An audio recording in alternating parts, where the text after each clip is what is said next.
welcome back to The Business of Storytelling with me, Caroline Cole.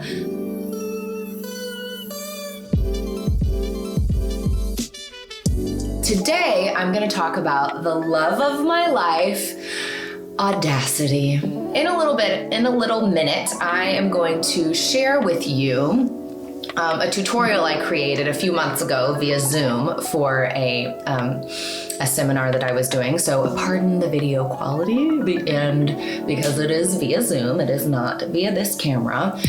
So the tutorial is gonna walk through the actual program, so you can see me working on the program while I'm talking about it. But before we cut to the tutorial, I wanna say a couple of things. In the ages before the internet, voiceover actors could just be actors. They could audition, book a gig, go into the studio, act their little hearts out, and then leave.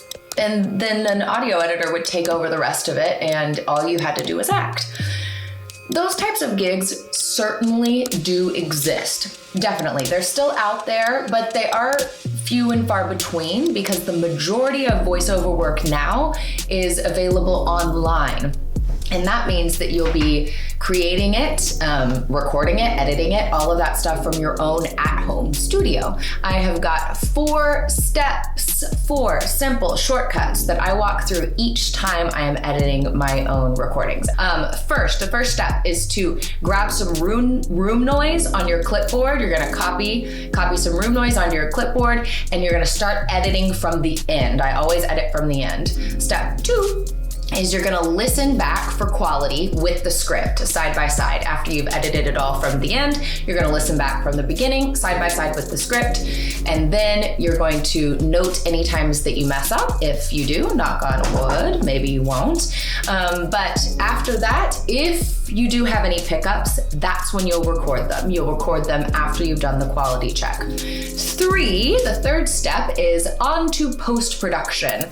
You're going to You'll select all, and you'll put on a normalize effect that will make the audio just sort of more even throughout. And then the final step 4, is apply noise reduction. So let's take a look at what that looks like inside the program.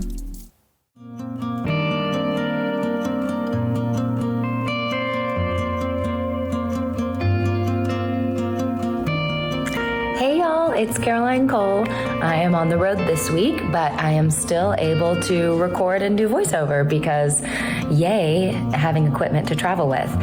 This week for our Working Wednesday, we're gonna look at Audacity, which is the only editing software that I use, the only one I have ever needed. I know a lot of you guys work with other stuff, but I do love Audacity for its simplicity, for the fact that it's free, and thanks to a system that I've kind of put together over the years of editing audio, I love it because I'm able to work smarter and not harder. So I'm about to hop into the booth to record some audio for Such a Voice, and then I'll bring you back in for the editing portion and show you the step-by-step method that I use to use my time quickly and efficiently. All right, see you in a second. Okay, hey guys, I'm all set up now and I'm gonna hop into the booth, travel booth, huzzah, and record some stuff. But first I gotta change over the mic so you can hear the recording. All right, so first step obviously is recording. So we're gonna go ahead and do that first. Okay. Perfect. And I'm gonna listen to my headphones. Cool. Okay, you should be able to hear it as well. So I'm gonna go ahead and get some room noise that I can put on my clipboard. Okay, that's not quite clean enough, so we'll go back to the beginning and search for some. There we go, that looks like some. Here we go. There's some right there.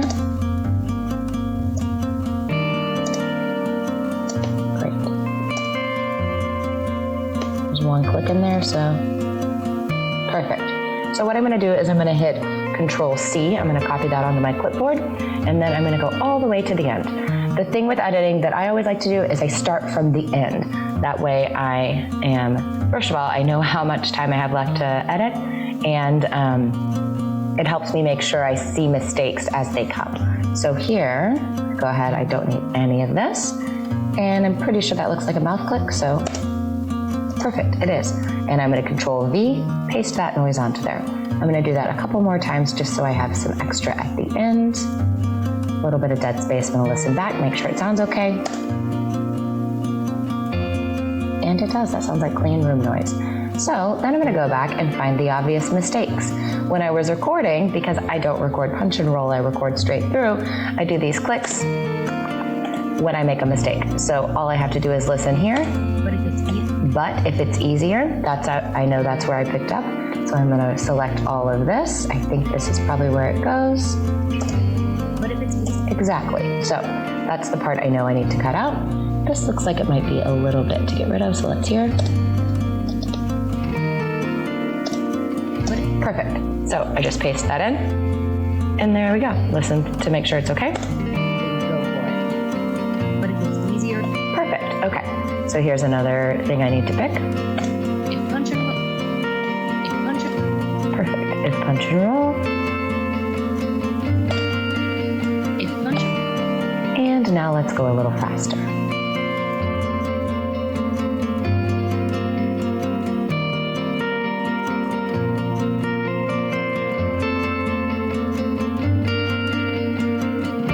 Okay, now I'm going to listen to it from the beginning and read alongside my script so that I make sure I am reading the right words.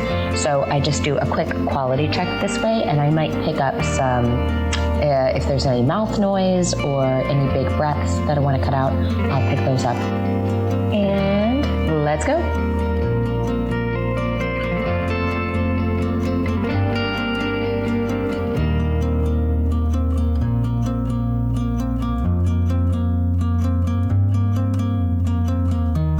Okay, so I've done all of that, and if I had any pickups, I would go back into the booth and record them now. Record pickups before you do post-production.